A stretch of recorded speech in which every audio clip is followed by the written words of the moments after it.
All right, Sean Lang here with the Fight League Report, and make sure to check out all the content on the Fight League Report YouTube channel up now, also on Spreaker.com/user/Fight League. You can find all of our past interviews on there. Right now, we are welcoming women's flyweight MMA fighter Alianza Peralta on the Fight League Report, and she defeated Elise Pon at Invicta FC 45 by unanimous decision.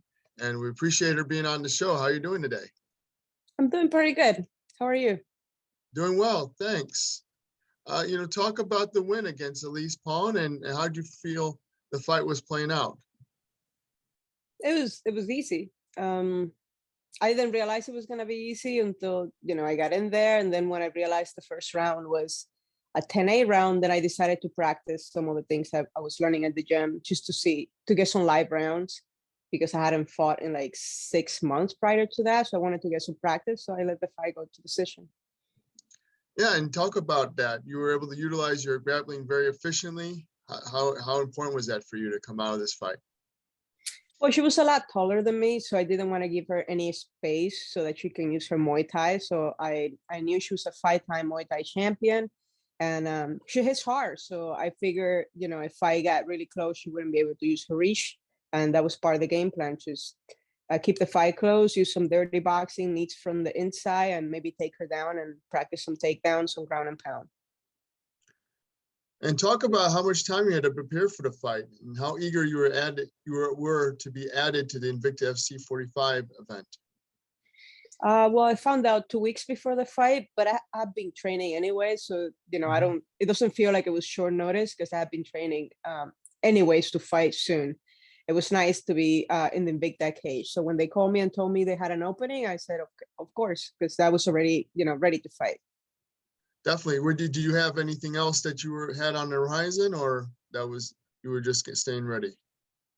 Oh, there were some talks. There were some offers on the table for later next month, like at the beginning of next month, February. So it was kind of, this was only like 3 or 4 weeks earlier than what I expected, but that's even better because I've been wanting to fight since my last fight. And then who helped you train for the fight, and how do you feel they've contributed to your success? Oh, for this one, I couldn't afford to travel. I usually travel a lot to different training camps so I can get some rounds with other female fighters, especially professionals. But this time I didn't have any money, so I pretty much stay home. One of my coaches live here in town, so most of my training were one-on-one sessions, and then I do my own conditioning, and then I show up for the regular classes, but we don't have any other professional female fighters at my gym, but I would just show up and like help the guys. We have some amateurs and, help them get some round and, just kind of work out with them. Definitely. And do you have a idea when you'd like to fight again? Yeah, we'll be fighting soon. Can't reveal any information yet because I have to wait for the promotion to make it official, but I'll be fighting within the next 3 weeks. Okay, great. And was that what you were looking to fight again? Was that what you're hoping for? Yeah. I didn't know that that it was available to me, but apparently it is happening. So I'm waiting for them to make it official so that I can believe in it myself. Definitely. There's always a lot of talks. There's always a lot of offers, but I never take anything serious until there's a contract. So once they send me a contract and everything is set, then then I'll talk about it and I'll feel a little bit more positive about the fight. And you had a career in a bare knuckle fighting championship. You had success there. And is that something you'd ever consider going back to? Oh yeah, bare knuckle fighting is actually very easy. It's not as hard as it looks. If you have a high IQ in fighting and you can take a punch, if you're not afraid to trade, bare knuckle is for you. Bare knuckle is something I can do at any time. But MMA is very physically demanding, especially because of all the grappling involves a lot of joint manipulation. You can get hurt very easily. And so I'm concentrating on MMA right now. But bare knuckle, definitely, that would be like my fallback. That's something easy that I can do once I cannot do MMA anymore. Gotcha. And do you have any idea who you'd like a rematch against out of your 2 losses? Would it be Laura Gallardo or Kay Hansen, or you're not interested? I only have 1 loss. Laura lost that night. She lost that fight. She tapped in the second round. So it will be Kay, but then again, now that I moved up to 125 pounds, it's kind of irrelevant unless she is at that weight class. It's not something that I care much about for that fight. But if it happens, it would be nice. The point is that I'm in a different weight class. So I think when people Sure. from a different weight class start calling other people out, it's kind of selfish. But if she is in my weight class, then yes, definitely. And why do you think it would be different this time? I'm not injured this time. That's Mhm. one thing. And also I made a lot of progress. It's been like 3 years, 4 years since that fight. That was at the beginning of my MMA career when I didn't believe that anything could stop me. So I will fight anyways, I will fight no matter what. Right. So now I'm a little bit smarter.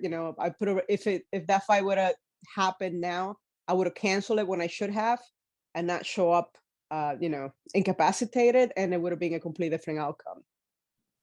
Definitely. And talk about that self-motivation that you have, how important it is for your career. Well, that self-motivation comes from the fact that I work so hard. So it's not even motivation. It's just, it becomes common sense at a certain point. So I work so hard that I find that it would be physically impossible for anybody else to outwork me. And that's what gives me that confidence. Because at the end of the day, I feel like if somebody can beat me, that means that they work harder than me. And in that case, they deserve my respect.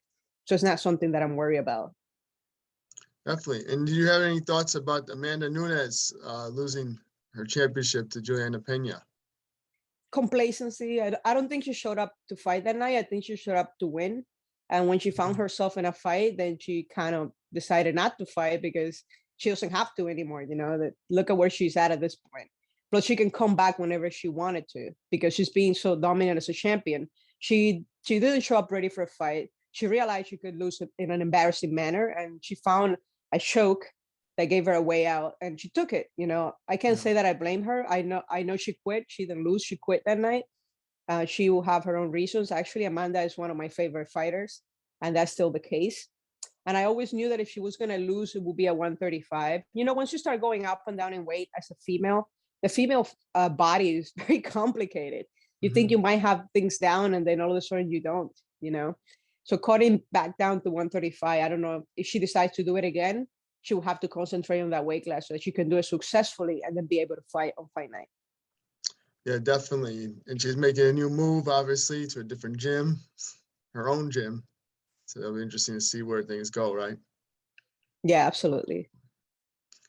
And for, mainstream MMA fans, they expect the fights to be like a war all too often. So how do you prepare to fight smart, not given to their expectations? Oh, I don't pay attention to what most people think. Because in the end, it's just, you're alone. It's a very lonely sport, I do like exciting fights. Strikers usually tend to bring that out of me. But in the end, you need to win your fights in order to have opportunities. That's why there are people out there that only take easy fights. That's why they look so good with the undefeated records, because they don't fight anybody that can fight back. I like to take the tough fights or whatever opportunity is given to me. And sometimes you can't just go out there and gamble. You have to, bring your A game. And if you can come out of there without injuries, then you can fight again. And records matter to some of the promoters. It doesn't matter to me, but when I realize it matters to them, then I have to make sure I win the fight, even if that means it will be a little bit less exciting than what the person on the couch wanted to be. Definitely. Well, I appreciate you being on the Fight Report. Let us know when your next fight is coming up, and we'd love to have you on the show again. And if there's anyone you'd like to shout out, go ahead.